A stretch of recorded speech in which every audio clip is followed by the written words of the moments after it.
Á toppi hagsveiflunnar á Íslandi var efnahagslegt hrun í sauðfjárrækt. Þetta er hvorki hljómfögur eða skemmtileg uppásetning á ávarpi. Engu að síður staðreynd. Það er mikið í húfi fyrir sauðfjárbændur og dreifbýli í landinu að greinin vinni sig sem hraðast út úr þeirri djúpu kreppu sem hún er í.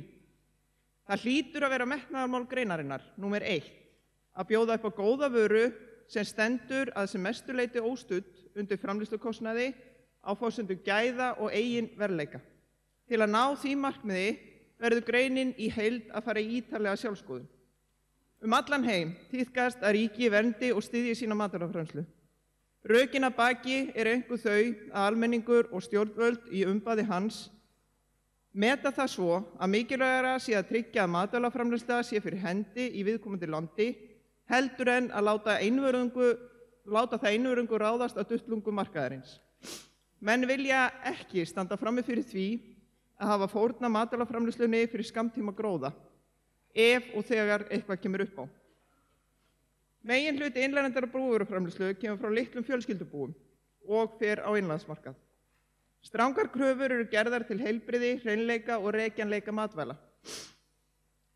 Þau eru framleidd við aðstæður sem neytendur þekkja. Sjúkdómar eru fáir og gæði afurðanna eins og best verður á kosið.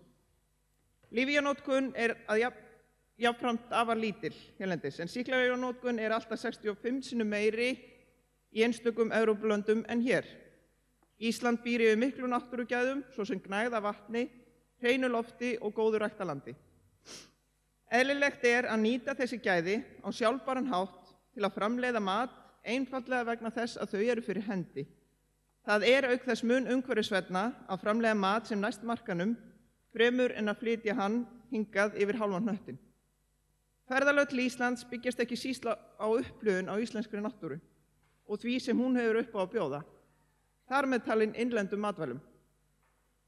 Ferðaþjónustan sækist í auknum mæli eftir því að bjóða upp á svæðisbundnar afurðir.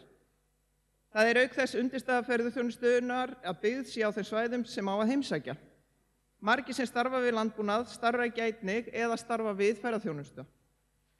Þannig styrkja greinarnar hvor aðra. Landbúnaður blandast á sama hátt, fjölbreytti annars konar atvinnustarfsemi út land, styrkja henni í sessi og öfugt. Þannig stuðlum við að lifandi landsbyggð og umhverfi í landinu. Framleiðsluferlar eru langir og fjárbinding í sauðfjárrækt er mikil. Upplýsingar söluverðmæti liggja ekki fyrir þegar ákvörðun framleiðslu er tekin. Það er ekki skrúfað fyrir framleiðsluna á nokkrum vikum til að bregðast við breyttum aðstæðum á markaði. Í löndunum í kringum okkur er skilningur á því að samanlagt tap samfélagsins af fjölda gjaldþrotum bænda í niðursveiflu og kostnaður við uppbyggingu þegar betur árar er miklu meiri en sem nemur sveiflunum til skemmri tíma. Við þurfum að eiga samtal þetta við neytendur og aðra sem máli varðar og ná þar sátt leiðir og verkfæri. Það þarf að skoða verðmyndunarferlinir í kjölinn, nýta alla hagræðingarmöguleika og kannski helst af öllu sækja fram hvað varðar vöruþróun og framsetningu. Við þurfum stöðugt að minna okkur á að hlusta eftir þörfum og vilja neytenda og haga okkar framleiðslu í takt við það.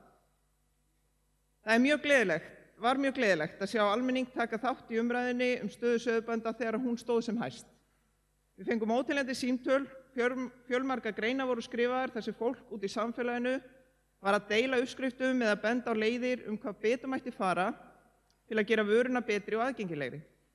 Þeim ábendingum og þeirri umfjöllun tökum við fagnandi. Þennan kraft þarf að nýta áfram og þess vegna er svo gleðilegt að vera hér í dag, þar sem áherslan er á það sem vel er verið að gera í framsetningu og sölu á vörun okkar. Fyrir hönd sauðfjárbænda langar mig að þakka þeim kærlega fyrir sem stóðu að þessum viðburði, höfðu frumkvæðið og báru hitann og þungan á undirbúningi. Þessi verkefni þurfum við bændur að einhenda okkur í samvinnu við alla sem að því þurfa að koma. Ef við vinnum að metnaði og krafti, við höfum vöndu vinnubrögð og göngum í takt, þá mun okkur takast að ná árangri í því starfi.